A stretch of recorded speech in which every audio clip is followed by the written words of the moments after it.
Hello, fish keepers. I wanted to ramble to y'all today about a very specific tank, and I figure I'd let you guys know instead of chasing down my family members and telling them about fish and shrimp. Here's Johnny! This video started out as a fish feeding tour. Within that fish feeding tour, I started talking about each tank for 2-3 minutes, and then with like 30 tanks, it started to be a 2-hour video. Let's just ramble a little bit. Here's a tank I want to ramble about. The green jade are very strong gene-wise. I do expect them to build their own civilization soon. I do like the shade of green that show up in these shrimp. I really appreciate the culls of these shrimp too, because as they go clear, they hit different shades of green and even go a little bit from a dark emerald green to a neon key lime green. Of course, these guys, when they land, these shrimp, navy blue when stressed, black or navy blue, and they're about to molt. One of the more complicated colors I've had to deal with. It's always difficult, green is, to get into your tank unless it's some kind of shimmery green. There's never just green. It's like a lime green or it's like a shimmery, scaly snake green. But these are primary green. These are the green where they can just disappear in plants. They're a little bit darker than grass, but they are green. But it's like a shooting star. Everyone's got to be happy. The genes have got to be great, and they got to be molted recently. These shrimp got that dog in them. They get so hungry, they actually pull themselves out of the water and scurry on top of the leaves for this Bacter AE powder. They risk life and limb and face full-on gravity, and they just come bobbing out of here like pool toys looking for a munch. Anytime I catch a glimpse of these L Tiger endlers, they always kind of remind me of native corn. Just those black scale stripe with the red squares and the green square. It looks like little corn kernels, the way it kind of breaks up that color. And that's what attracted me to this fish. I had Christmas corn on the mind. These guys have throwbacks a little bit more than others.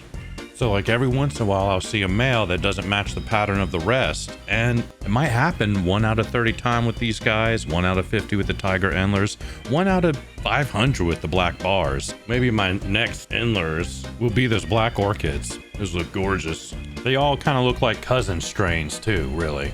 I've got scuds, and I just let them live in the tank. If you don't know what scuds are, they're like underwater roly-polies. But if they're outside of the water, they slide on their side like a wet dog. I don't know, I just don't want to touch them. They kind of hold my shrimp population hostage unless I'm feeding them extra. Snails are eating extra, and it's a harvest festival that never ends. But you know, the shrimp are sellable, the snails are sellable, the scuds are sellable. Stack them all on top of each other, just keep feeding and sell. The worst part is that to separate my scuds and shrimp, I would have to grab all of the green shrimp out of here. They'd all have to evacuate, because not only do the scuds get in the filters, the moss, they are actually inside this gravel like ants. I seen them. Once I build a large shelf, I think I'm just going to transport whole colonies of shrimp. Maybe keep some of the glass bottoms. I don't know. I want to do dirt tanks, but I need some glass bottom tanks as well. I need the control. I need to be able to see if there's a scud. Anyways, continuing. If I truly wanted to get a handle on the scuds, I'd probably put some kind of bigger fish in there that eats them. Mollies don't play. Certain loaches don't play. Send a Chinese algae eater in there for them. A gourami, a duckweed eating gourami. 2 birds, 1 stone. It's kind of like the lady who ate the spider to get the fly. It's your little water roly-poly cakes. They clean, they feed. They don't feed guppies. I think guppies are scared of them. Kind of like a confused Labrador sees a cat. For me, the shrimp play a very similar role as the scuds, and that certainly shows when they're competing for the same niche in the same tank. If anything is rotting in the tank, the scuds will come and probably eat it first. I understand a lot of people like scuds. I certainly understand it now, but gosh, you pull out like a dead snail and a bunch of scuds explode from it, it just sends shivers down my spine. The pros are, I think, if something dies in your tank, they can break it down probably a little bit quicker than shrimp. You may be asking yourself why scuds are on the do not touch me list. And while I'm fine with roly-polies, the scuds are where I draw the line. Just look at this giant isopod. It looks like it's going to suck my soul through that hole in its head. Imagine one of these, but rolling around in dry hay, and that's what happens when a scud gets trapped in my arm hair. I assume a roly-poly doesn't creep me out because I'm on land and I'm in control. The water adds a level of unpredictability, and the larger the body of water, the larger the isopod. Its eyeballs are big black voids. If intelligent alien life forms from a different planet happen to look like this, they should stay in hiding and never make contact with us because there can never be peace. Keep that giant isopod 20,000 leagues away from me. This is why I haven't tried out a saltwater tank yet, other than sometimes looking like a 90s laser tag ring. The ocean is deep, dark, and scary. The creatures that develop in it are kind of large and alien.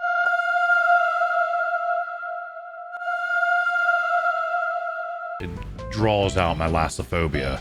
Leeches are gross, but I'm pretty sure in a saltwater tank, if this centipede gets too long, it actually pulls you into your own tank and eats you behind the coral. But back to the scuds. Maybe you need an animal that consumes material quicker than a cherry shrimp, and those are the scuds. I think there's only one in here.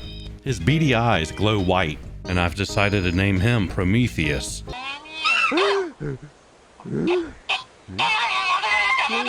His little beady eyes reflect light, almost like you have a flashlight and you glance it over the top of a pond and see all the alligator and frog eyes reflecting back at you. In this stage of my fish keeping, I've been having a superstition where I feel like any fish that I name, something ends up happening to that fish. But this is a scud, bud. He'll probably live with me forever.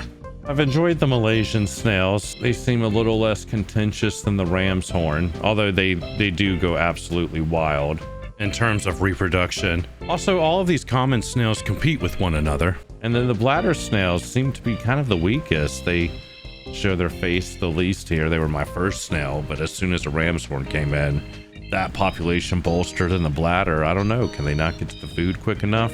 Everything does kind of flatline when I stop overfeeding. This red lily grows out a little bit, recedes, grows out again. I'm concerned that this plant's survival is contingent upon me slapping the ram's horn snails off of it.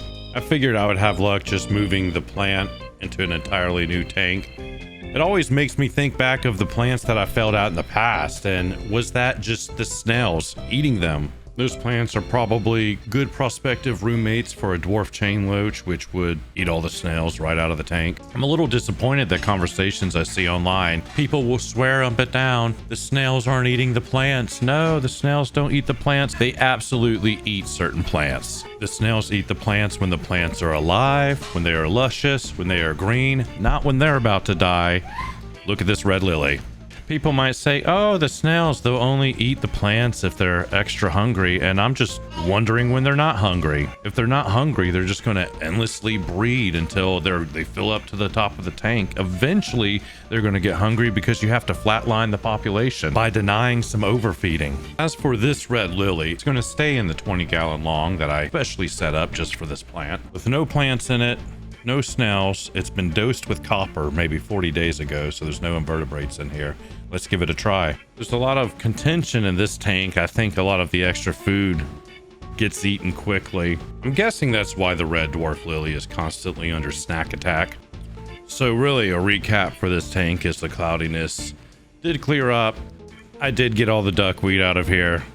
It took a few weeks for this to die down after the duckweed was gone, but I actually, as I noticed the moss leaving me, it was too late. The moss went down about 30%. I said, oh crap, and I added all the nutrients, but it did not matter. The moss melted. Luckily, I do have backup. Now this is one foggy bog I've got going on, but I've been experimenting with light control, killing algae, ruffling up duckweed, correctly fertilizing the moss. This is basically plant matter floating around the tank. Admittedly, this tank is a little beaten and bruised. All the plants are disheveled, and that's because I've been moving quite a bit of orders through here. Please know this fish tank does eventually get clear again. A sponge filter might need a squeeze on this one. I don't prefer these stick on the wall sponge filters anymore after I've been watching these filters performance over the course of 3 years. Number one choice for me are just a sit on the floor, round Circle Boy sponge. Second place would be same style sponge, but with coarse grain. Baby shrimp hide into it. You can set it and forget it longer. I've ran into situations where the tank would somehow get cloudy and remain cloudy, and there's baby shrimp inside the loose grain sponge, so I have to just add another fine sponge to it, and that would resolve the cloudy issue. I want to be real clear right now about the drawbacks of the coarse sponge. While shrimp breeding, you're going to have a lot of tiny little shrimp, and they're going to love hiding in that sponge with the coarse grain. If you squeeze the sponge, you're going to injure tiny little shrimp. They become bent and broken from that sponge cleaning squeeze attempt.